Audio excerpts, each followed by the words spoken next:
morning Skyway ride pauwi. Andito tayo ngayon sa may Macapagal, no? Going to Skyway. Tapos exit tayo ng Bikutan.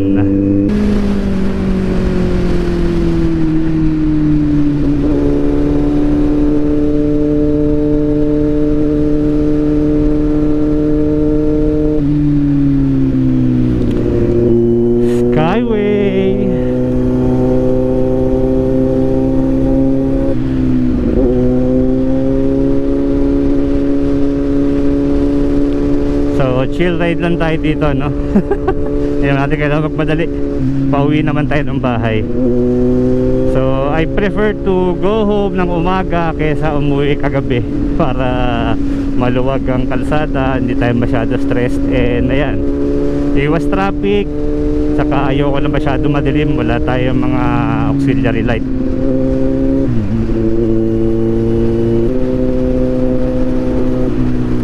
So yung GoPro natin, ano, currently we're using GoPro Hero 11 Black, no? Pero pinag-iisipan ko talaga if mag-upgrade ako sa Osmo Action 5 Pro, no? Maiba naman. Kasi ang problem ko with the GoPro for the past ilang units na nagkaroon na ako, lagi nag-overheat. Tapos very unreliable kasi may mga times na nagahang. Kailangan mo humintot, very time consuming. Tatanggalin mo yung GoPro sa mount mo, sa helmet. Tapos kailangan mo tanggalin yung media mode para matanggal mo yung battery, para mag hard reset, ma-reset mo. Kasi nga pag naghang siya, yun lang ang choice para ma-restart mo. Kailangan mo tanggalin yung battery, kabit mo ulit yung media mode, tapos i-mount mo ulit sa helmet. So very time consuming. Tapos ang nakakabuwisit sa lahat, minsan nakala mo okay na, pagkabit mo sa helmet, tapos pagka pinrest mo yung play o yung record, hang na naman. So doon ako naubusan ng pasensya pagdating sa paggamit ng GoPro. Pero in terms of video quality, wala ka masasabi. Sobrang ganda, lalo na kung well lit yung area o yung pinagmumotoran yung lugar. Ang worry ko lang sa Osmo, syempre yung adjustment paggamit ng app. Kasi kahit pa paano medyo sanay na tayo sa GoPro eh. So yun lang naman, pero one of these days baka mag-upgrade na tayo. And bias tayo ngayon sa sa Osmo Action 5 kasi nga yung mga mounts niya, no? Tapos yung longer recording time, hindi nag-overheat masyado. So yun yung mga kino-consider natin. Plus factor na lang siguro yung bigger screen, OLED na screen, mas responsive na touchscreen, no? So yung mga bagay na yan, pati yung harap pala niya touchscreen na, so malaking tulong. Hindi ka mahirapang baguhin yung settings kahit di mo natanggalin yung GoPro, kasi ang GoPro syempre it's either sa cellphone or sa likod ng action cam mo mababago yung settings pag may kailangan kang baguhin.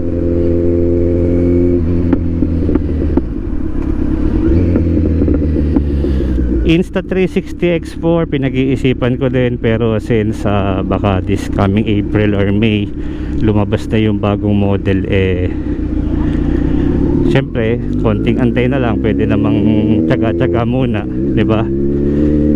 Kung bibili ka ng X4 sa regular price, medyo lugi ka na. Pero paglabas ng X5, syempre yung X4 Matic magmumura yan. It's either you go for the newer model or makontento ka doon sa previous model na mas mura na, no? Mas convenient na bilhin and mas practical. Unless may magandang feature yung lalabas na X5.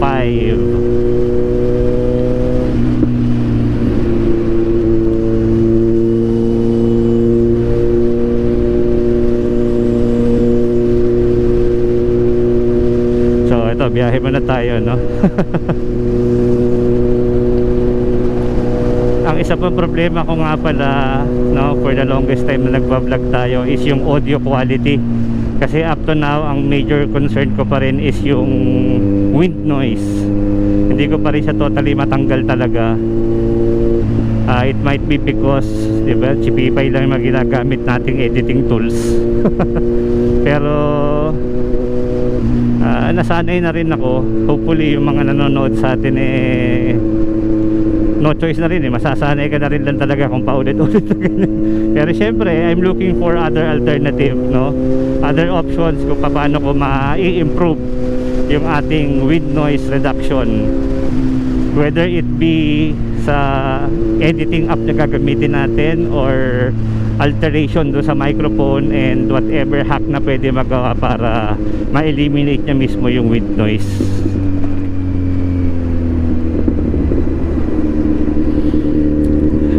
So dito tayo pa kanan, no, papuntang SLEX, tapos exit tayo Bikutan.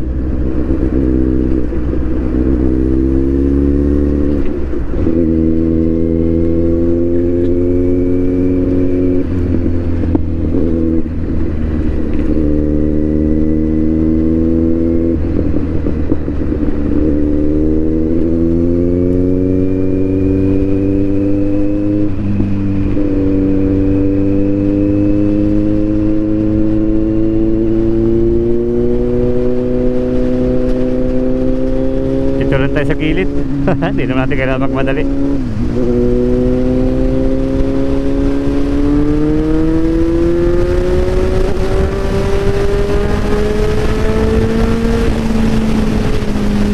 Ayan na, punong-puno na tayo ng wind noise.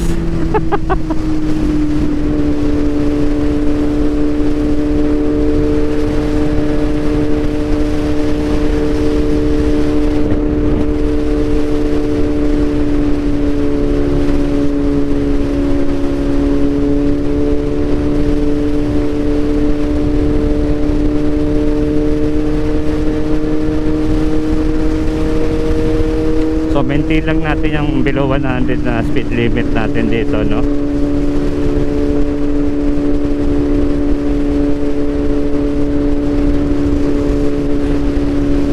So 2 buwan na lang, 3 taon na tong motor natin, si Kawasaki C900. This is a 2022 model.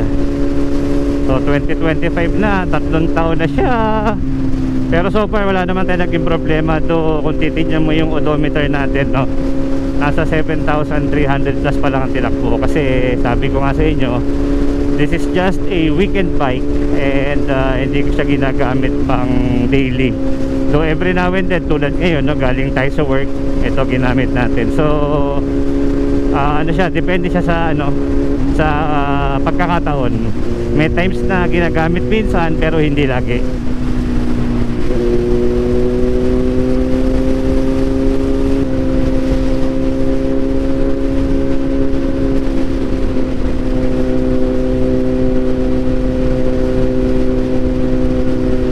Ito na, exit tayo, ganun kabilis lang.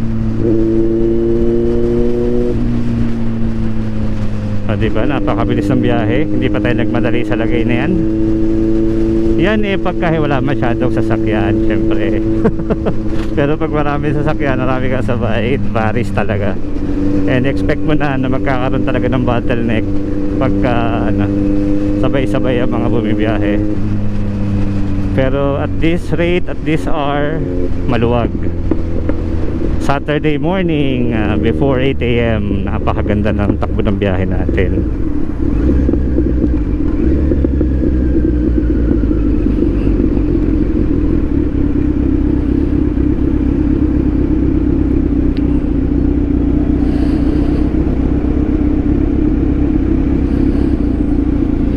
Wala. Walang lumabas kung magkano pa. SM Bikutan.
Pinangona na.